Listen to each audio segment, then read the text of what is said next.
मृत्यु क्या है जानने के लिए मौत के दरवाजे पर पहुंच गया 7 साल का बालक। हिमालय की ऊंचाई से लेकर सागर की गहराई तक की दूरी मापते हुए जिस बड़े और फैले हुए जमीन के टुकड़े से होकर गुजरना होता है, इतिहास के एक पूरे दौर को देखें तो इसकी बात ही कुछ और रही है। पन्ना दर पन्ना पलटते हुए जब आप समय की ओर पीछे मुड़कर देखेंगे तो पाएंगे कि संस्कृति और सभ्यता का एक अलग ही ढांचा कितनी खूबसूरती से विकसित होता चला आया है। आदम से उन्नत होने की इस पूरी प्रक्रिया का दस्तावेजीकरण जिन गाथाओं और कहानियों के जरिए होकर हम तक पहुंचता है, वे हैं वेद, पुराण, उपनिषद और शास्त्र ग्रंथ। प्राचीन से भी प्राचीन हो जाने के कारण आज के दौर में हम आप भले ही इन दस्तावेजों को महज कल्पना कहकर नकार दें, तो भी इनके भीतर जो ज्ञान और समझ की बातें भरी पड़ी हैं, उन्हें नहीं नकारा जा सकता।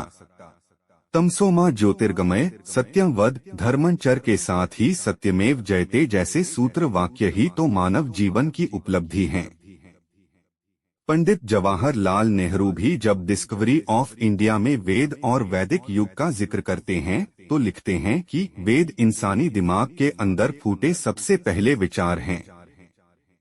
वह शुद्ध हैं, प्राकृतिक हैं और तब के आदमी ने, वह चाहे जो भी रहे हैं, ऋषि मुनि ज्ञानी, अपनी प्रकृति को जैसा देखा, महसूस किया, वह दूसरों से कहा। वेद ने यह नहीं कहा कि जो मैं कह रहा हूँ वह अंतिम सत्य है, बल्कि कही हुई हर बात में सुधार और बदलाव की गुंजाइश रखी। वेद में चिंतन की यह भावना धीरे धीरे इतनी विकसित हुई कि उसने धर्म को ही पुकार कर कहा, हे धर्म, हमें विश्वास प्रदान करो। तब वेद ने ईश्वर की पूजा नहीं की, बल्कि खुद ही यह सवाल उठाए कि वह किसकी और क्यों पूजा करें, कैसे करें, किस लिए करें और पूजा का सही और सरल मार्ग क्या है।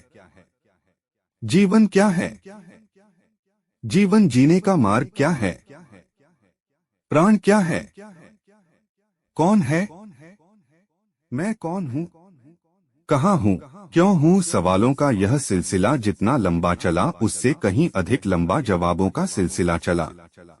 बल्कि यह कहना अधिक सही रहेगा कि जवाब का सिलसिला तो अब तक चला ही आ रहा है।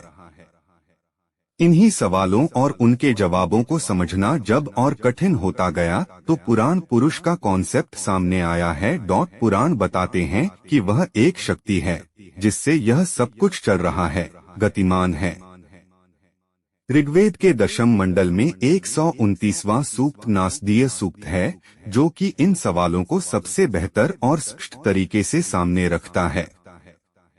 नासदासीनो सदासात्तदानी नासीद्रजो नो व्योमा परोयत किमावरी वह कुहक्स्य शर्मन्नम्भ किमासीद गहनंगभीरम। एक इस सूक्ति का पहला श्लोक कहता है कि सृष्टि के बनने से पहले सत तत्व या सत्य नहीं था, अंतरिक्ष और आकाश भी नहीं था, स्वर्गलोक मृत्युलोक भी नहीं थे। तो फिर कौन था, किसने छुपा रखा था, कहाँ गहराई में था, क्योंकि सागर भी नहीं थे। न मृत्युरासीदमृतन न तरही न रात्र्या अन आसीत प्रकेतः अनीद वातन स्वध्या तदेकन तस्माद्धान्यन्न पर किंचनास दो। दूसरा श्लोक कहता है कि जब उस समय मृत्यु नहीं थी, दिन और रात नहीं थे, प्रलय नहीं था, वह प्राण वायु कौन थी, माया कहाँ थी और इन सब से भी बड़ा ब्रह्मा कहाँ था। क्या इनसे भी परे कुछ था, अगर था तो वह भी कहाँ था। नासदीय सूक्त की एक लंबी सीरीज इन्हीं सवालों का कलेक्शन है। यह सवाल बताते हैं कि वेद या वेदों के मंत्र लिखने वाला व्यक्ति और समाज अंधाधुंध भेड़ चाल में चलने वाला या किसी परमसत्ता के प्रभाव में डर जाने वाला समाज नहीं था, बल्कि पहले वह सोचता था, सवाल करता था, समझने की